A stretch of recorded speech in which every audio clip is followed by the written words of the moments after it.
Hello student, now we are starting chapter number 12 friction. You have learnt about the force of the friction in the previous chapter. आपने previous chapter में force के chapter में अपने force of friction पढ़ा था. Ball moving on the ground gradually slow down and finally comes to the rest. कोई भी ball है जो ग्राउंड के ऊपर लुढ़कती है तो वो फिर थोड़ी देर बाद वो अपने आप रुक जाती है. We know that it is due to the force of the friction.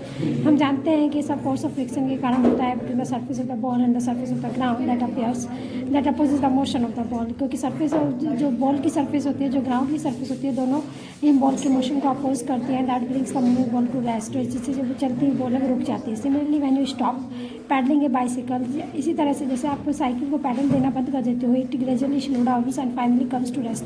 वो धीरे धीरे साइकिल की स्पीड धीरे हो जाती है फिर वो रुक जाती है. It is due to the force of the friction between the surface of the wheels of the bicycle and surface of the ground that oppose the motion of the bicycle and brings the bicycle to rest. उस समय भी जो wheel की जो surface होती है और जो ग्राउंड की जो सर्फेस होती है उन दोनों के बीच में फोर्स ऑफ फ्रिक्शन वर्क करता है जो बाइसिकल के मोशन को अपोज करता है. वो बाइसिकल रुक जाती है. The force acting along the two surface in contact and that oppose the motion of one object over the other is called the force of friction और फ्रिक्शनल फोर्स. वो force जब कोई किसी दो सरफेस के कॉन्टैक्ट में आने के कारण और एक ऑब्जेक्ट का दूसरे ऑब्जेक्ट के ऊपर मोशन को अपोज करते हैं तो उसे हम फोर्स ऑफ फ्रिक्शन या फ्रिक्शनल फोर्स कहते हैं. अब cause of friction When you try to move one sandpaper over the other, जब आप एक सैंड पेपर को दूसरे सैंड पेपर के ऊपर रगड़ेंगे the movement is not smooth. आप जो अगर इसको मूव करोगे तो स्मूथ नहीं होगा. There is a friction due to the interlocking of the rough surface. ऐसा इसीलिए होता है क्योंकि जो उसके अंदर रफ सर्फेस होती है एक दूसरे के अंदर इंटरलॉक हो जाती है. The impact every solid object has a rough surface. इसके जो हर सॉलिड ऑब्जेक्ट की जो सर्फेस होती है वो रफ होती है. The degree of the roughness varies from surface to surface. जो कोई सरफेस कितना रफ है वो हर सरफेस की उसके ऊपर डिपेंड करता है. Some surface are more rough can be seen और felt easily like a sand paper. कुछ सरफेस ज़्यादा रफ होती है जैसे कि सैंड पेपर को हम आसानी से फील सकते हैं. While some are smooth. लेकिन कुछ जो होते हैं वो हमें दिखने में स्मूथ होते हैं. कैन नॉट बी सीन और फेल्ट इजीली, जिसे हम देख के आसानी से महसूस नहीं कर सकते. The roughness of the surface can be seen through a microscope in the form of tiny hills and valleys. हम किसी भी सरफेस की रफनेस को एक माइक्रोस्कोप से देख सकते हैं. हमें टाइनी हिल्स एंड वैली की फॉर्म में दिखते हैं, मतलब जिग जैग फॉर्म में दिखते हैं.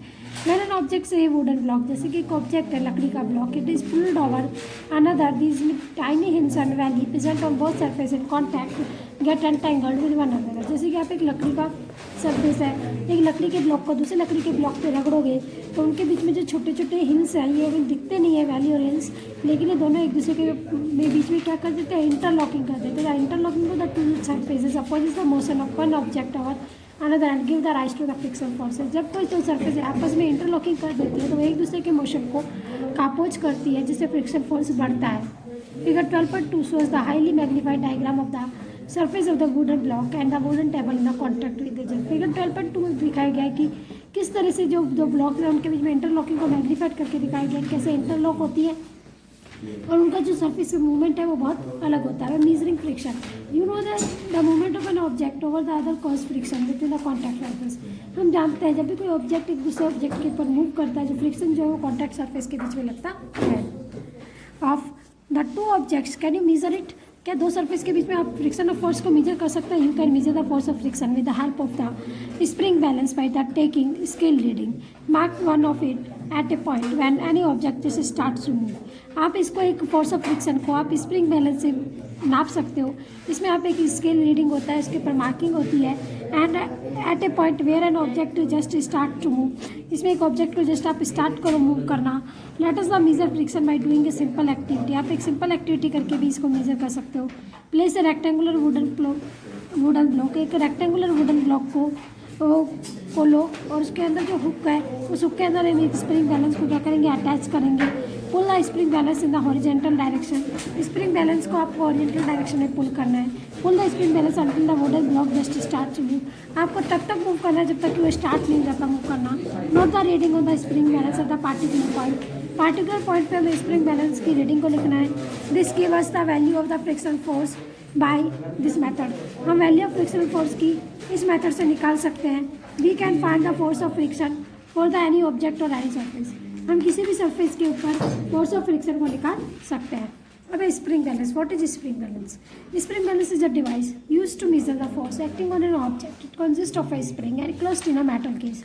स्प्रिंग बैलेंस एक डिवाइस होती है जिससे हम किसी भी ऑब्जेक्ट के ऊपर लगने वाले फोर्स को हम मेजर करते हैं। इसके अंदर एक स्प्रिंग होती है जो कि एक मेटल के इसके अंदर जॉइंट होती है। Spring balance works on the principle the stretching of the spring when force is applied. Spring balance जो है वो उस प्रिंसिपल पे काम करता है कि किसी भी स्प्रिंग को जब के ऊपर जब फोर्स अप्लाई किया जाता है तो वो क्या होती है, स्ट्रेच होती है, यानी कि खींचती है। The extent by which the spring gets stretch is measure of the applied force. जितना वो स्प्रिंग खींचती है या एक्सटेंड होती है उतना ही उस फोर्स का क्या होता है, मेजर होता है। This stretching of the spring is indicated by the pointer the reading cross corresponding to the pointer on the scale gives the magnified value. ये जो स्ट्रेचिंग ऑफ द स्प्रिंग कहाँ से स्टार्ट होती है पॉइंटर से और कहाँ तक उसकी रीडिंग आई है उसका मैग्नीट्यूड ऑफ फोर्स हमें इंडिकेट करता है। अब हम पढ़ेंगे टाइप्स ऑफ फ्रिक्शन।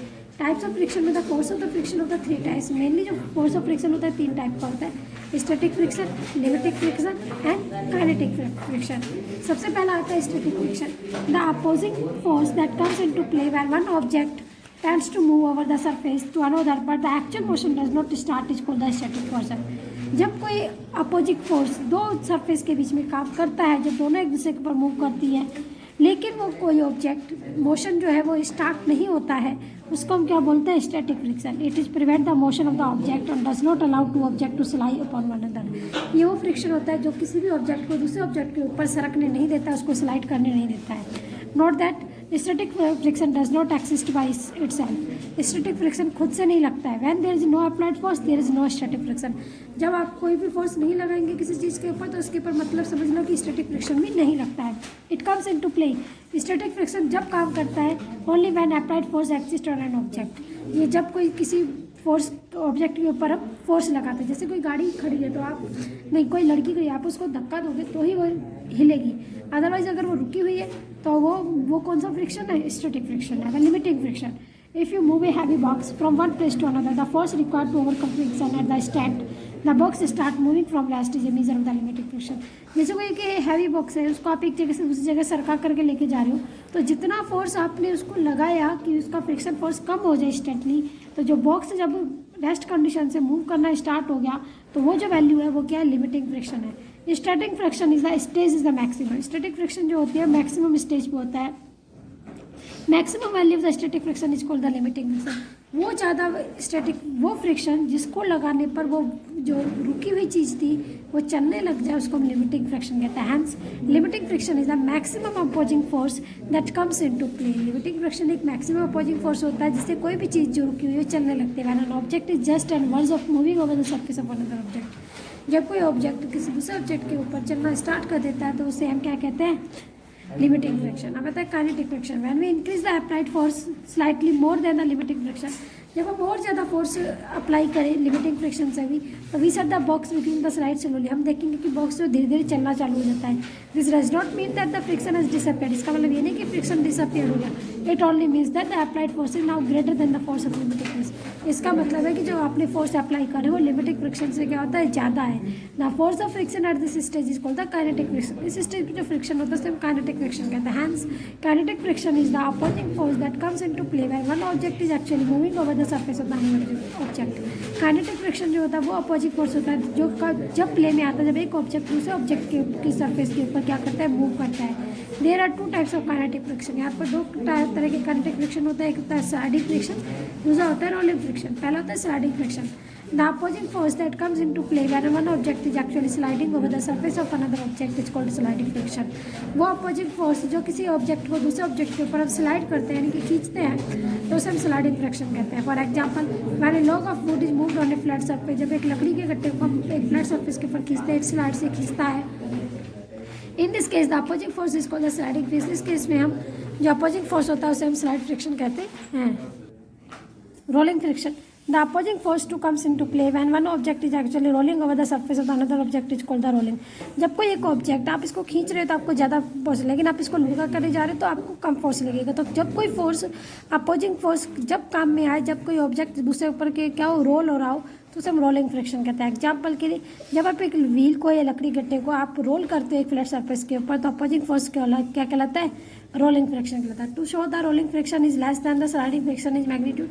अगर आप एक इसको स्प्रिंग वाले गट्टे को आप इसको खींचोगे तो आपको जो अप्लाइड फोर्स है वो ज़्यादा लगाना पड़ेगा, लेकिन अगर इसके नीचे पहिए हैं या पेंसिल रख दे तो आप उसको आसानी से खींच सकते। इसका मतलब क्या हुआ कि जो रोलिंग फ्रिक्शन है वो क्या है, स्लाइडिंग फ्रिक्शन से कम होता है। Van ever possible sliding friction is replaced by the rolling friction, जब भी जरूरत होती है स्लाइडिंग फ्रिक्शन को रोलिंग फ्रिक्शन से क्या कर देता है, रिप्लेस कर देता है। This is achieved by using wheel, ball bearing and roller bearing. ये हम रोलर उसको कैसे बदल देते हैं स्लाइडिंग फ्रिक्शन को रोलिंग फ्रिक्शन में, व्हील्स लगा करके, बॉल बेयरिंग लगा के या रोल बेयरिंग लगा के। Children have love to play roller skates to feel the adventurous fast motion. बच्चे जो है वो रोलर स्केट्स खेलते हैं ताकि वो खुद को फास्ट मोशन में एडवेंचर करने के लिए। रोलर स्केट्स है टाइनी व्हील्स, रोलर स्केट्स में छोटे छोटे पहिए होते हैं। दीज व्हील्स है वेरी स्मॉल रोलिंग फ्रिक्शन, इन पहियों का जो स्मॉल रोलिंग फ्रिक्शन जो होता है वो बहुत कम होता है। And help in the fast motion of the skater, जिससे कि वो आसानी से बहुत तेज़ी से चलते हैं। This days suitcase and bags are also provided with the tiny wheels. आजकल सूटकेस और बैग में भी हमें छोटे छोटे पहिए दिए होते हैं। These wheels have very small rolling friction, इन पहियों का जो रोलिंग फ्रिक्शन होता है बहुत कम होता है। That is the reason it is convenient to the pull suitcase and bags fitted with the roller. इसीलिए उनको उन सूटकेस और बैग को खींचना बहुत आसान हो जाता है जिनमें हमें रोलर लगे हुए होते हैं। नेक्स्ट हम अगले वीडियो में पढ़ेंगे।